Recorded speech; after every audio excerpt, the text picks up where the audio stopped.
Cet épisode a bénéficié du soutien de Rhino Shield. Ils font des coques de téléphone stylées et solides. Bon, pas au point de sortir indemne du voyage que nous allons entreprendre, mais tout de même. Ça vient à peine de commencer et je me dois de vous prévenir, ça va très mal se finir. Car aujourd'hui nous allons plonger au cœur de l'un des objets les plus extrêmes que l'on retrouve dans notre univers. Des astres qui sont en quelque sorte à ça de devenir des trous noirs, à savoir les étoiles à neutrons. Nous voici devant un résidu d'étoiles disparues. Un astre compact des plus étranges, qui se forme lorsqu'une étoile ayant une masse de 10 à 30 fois celle de notre Soleil arrive à court de carburant nucléaire. Dans le cœur de l'étoile géante, l'énergie dégagée par la fusion des atomes n'est alors plus suffisante pour contrebalancer la force de gravité qui tend à vouloir la faire s'effondrer sur elle-même. Et les couches de l'extérieur de l'astre en viennent alors à plonger vers le centre, en y comprimant puissamment le noyau, sur lequel elles vont rebondir en déchirant l'étoile lors d'une explosion cataclysmique, appelée supernova. Le cœur de l'étoile, lui, s'est retrouvé compacté en une infime fraction de sa taille d'origine.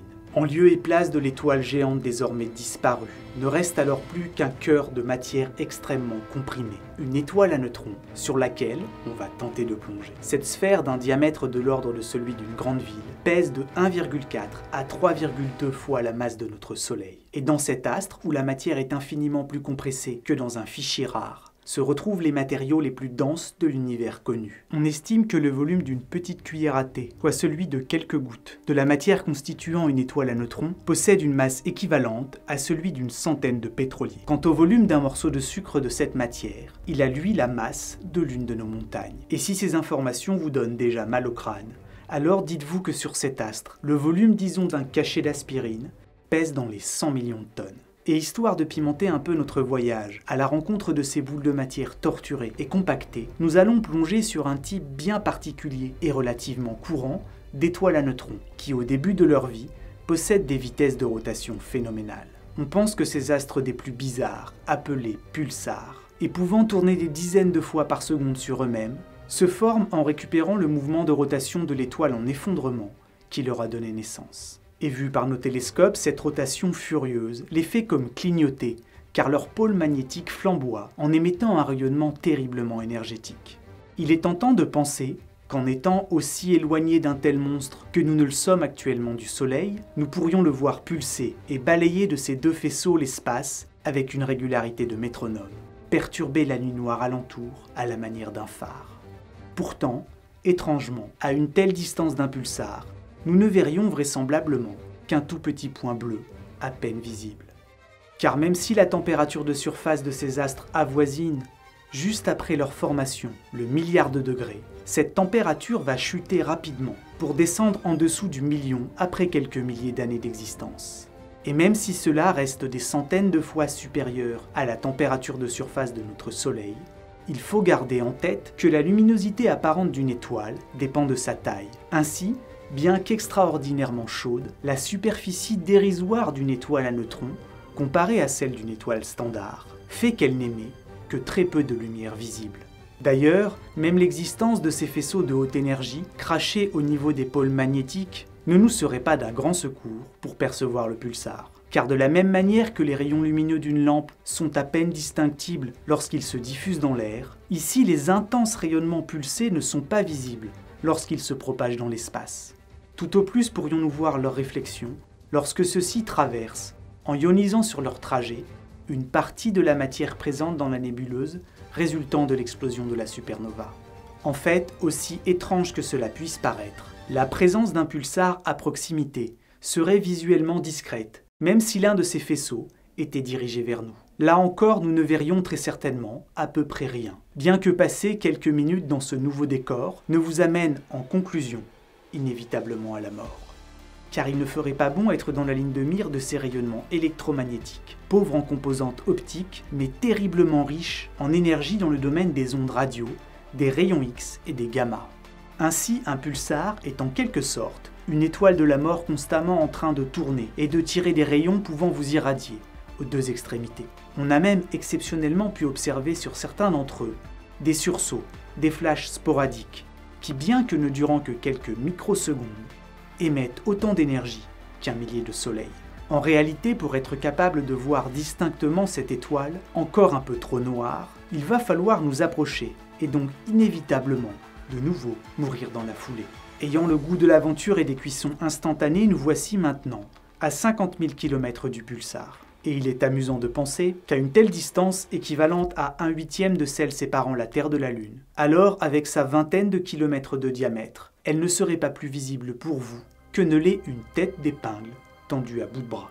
Sauf qu'elle brille, et pas qu'un peu. On connaît des pulsars dits X, dont la luminosité totale, toute longueur d'onde combinée, oscille entre 200 et 50 000 fois celle de notre Soleil. Nous avons déjà fini en bouillon et pénétrons maintenant dans une zone où il ne fait pas bon entrer.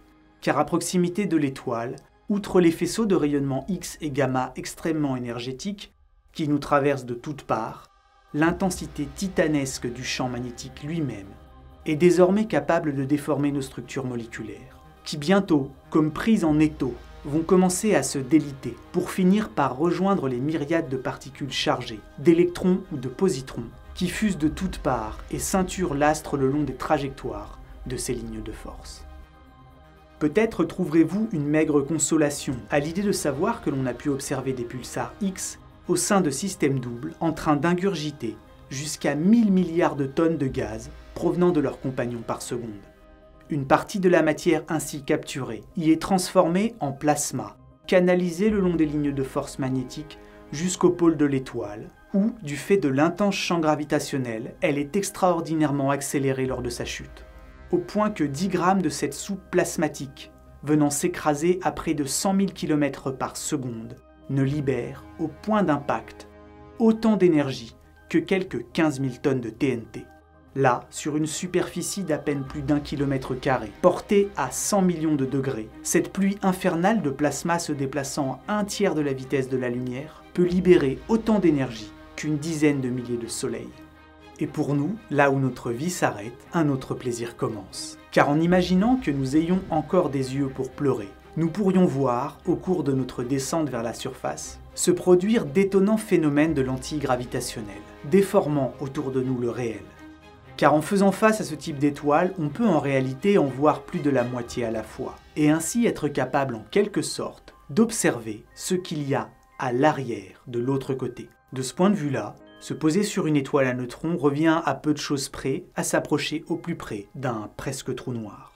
Car l'intense champ gravitationnel généré par cet astre compact courbe autour de lui les rayons lumineux, au point où, en faisant abstraction de la lumière émise par l'étoile, il serait théoriquement possible de voir, en s'en approchant, le ciel nocturne visuellement se déformer, le paysage étoilé étrangement s'étirer, puis peu à peu se concentrer au-dessus de nous en un cercle minuscule contenant l'essentiel de la voûte céleste.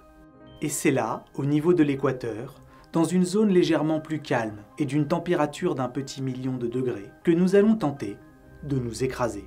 Car, inévitablement, l'atterrissage risque ici d'être une étape des plus mouvementées. Songez qu'en vertu de la gravité colossale qui règne ici, et qui est près de 200 milliards de fois supérieure à celle que l'on connaît sur Terre, si nous pouvions sauter d'un hypothétique vaisseau à l'arrêt, à peine 1 mètre au-dessus de la surface de l'étoile, alors on atteindrait celle-ci en une microseconde. Une microseconde suffisante pour nous faire passer d'une vitesse nulle à quelques 7,2 millions de kilomètres par heure. Cette accélération dantesque provoquant sur nos corps endoloris un phénomène de spaghettification, bien connu aussi à proximité des trous noirs. À peine arrivé, c'est déjà fini. Mais prenons cette mort par étirement vertical avec légèreté, car ce funeste sort ne fait pas le poids face à ce qui nous attend une fois la surface de l'étoile touchée. Déjà, si atterrir est une chose, en repartir en est une autre, car du fait de l'intense champ gravitationnel, tout ce qui tombe sur l'étoile risque fort d'y rester à jamais, et la matière qui un jour nous a constitués va passer le reste de sa non-vie, ici. Et l'on pourrait se dire que rien de pire ne peut lui arriver. Mais c'est sans compter le fait que l'étoile peut s'attaquer à la nature de feu votre matière elle-même. Car les conditions infernales régnant ici vont en quelques picosecondes déchirer et dépouiller vos atomes de leurs électrons. Bon, en fait, ça s'est déjà produit pendant la descente, mais on recommence. Et pour vous figurer où la bouillie informe et sans nom de plasma de matière dégénérée qui un jour fut vous, se retrouve désormais, prenez une bonne bouffée d'imagination. D'après les modèles théoriques, la surface d'un tel corps est enveloppée par une fine atmosphère superfluide de quelques centimètres d'épaisseur tout au plus, et dont la dynamique est entièrement contrôlée par le champ magnétique de l'étoile. Le seul point amusant, c'est que pour peu que vous puissiez vous tenir debout, vous ne pouvez pas, il serait alors possible de littéralement marcher sur cette atmosphère d'une densité supérieure à celle du diamant, et principalement constituée de carbone, d'éléments atomiques légers et de fer 56, et à plus agréable à respirer. D'autant que la température du mélange oscille entre 100 000 et 1 million de degrés. À la base de cette soupe atomique se trouve une croûte cristalline, essentiellement composée de noyaux de fer 56, dont la température avoisine les 10 millions de degrés. Celle-ci, extrêmement dure et compacte, est soumise, de par l'atmosphère qui la surplombe, à une pression 10 fois supérieure à celle qui règne au centre de la Terre. Et cette croûte peut même, exceptionnellement, se mettre à craquer. Accrochez-vous, ici ça peut secouer. Sur certaines étoiles à neutrons d'un type bien particulier, baptisées magnétars, on a pu détecter des séismes stellaires.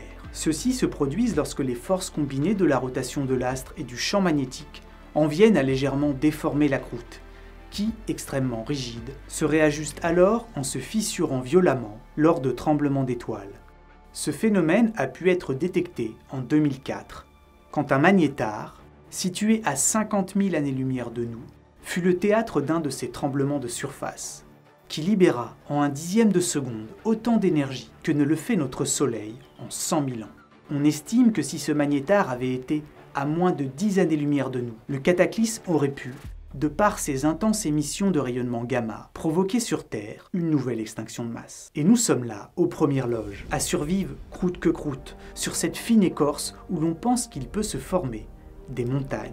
Oui, cet épisode atteint des sommets en matière d'étrangeté. Pour le bureau des plaintes, adressez-vous à la nature. Bien qu'ici l'extrême champ gravitationnel ne finisse au cours du temps par former une sphère quasi parfaite, on pense qu'il est possible de trouver, au début de la vie de ces étoiles, de rares irrégularités de surface, de l'ordre de quelques millimètres de hauteur, pour un étalement latéral de plusieurs kilomètres. Et il est amusant de penser que la masse contenue dans le volume de ces reliefs minuscules est bien plus grande que celle de nos plus imposantes chaînes de montagnes.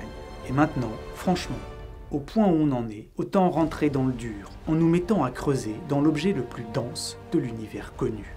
Et après avoir traversé quelques dizaines de mètres d'épaisseur de fer 56 cristallin ionisé, 10 000 fois plus dense que le plomb, nous commençons à nous attaquer à une sorte de liquide neutronique, riche en isotopes hautement radioactifs dans lequel circule, entre les espaces ténus, un gaz d'électrons relativistes dégénérés.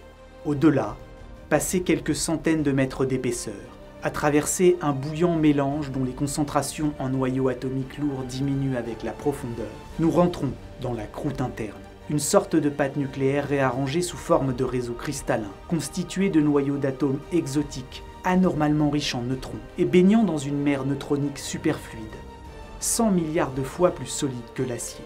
Et au fur et à mesure que l'on s'enfonce encore dans cet enfer, par la seule force de l'imagination, la pression qui règne ici commence à donner à la matière la forme d'un superfluide de neutrons dégénérés, mélangés à quelques protons, électrons et autres muons.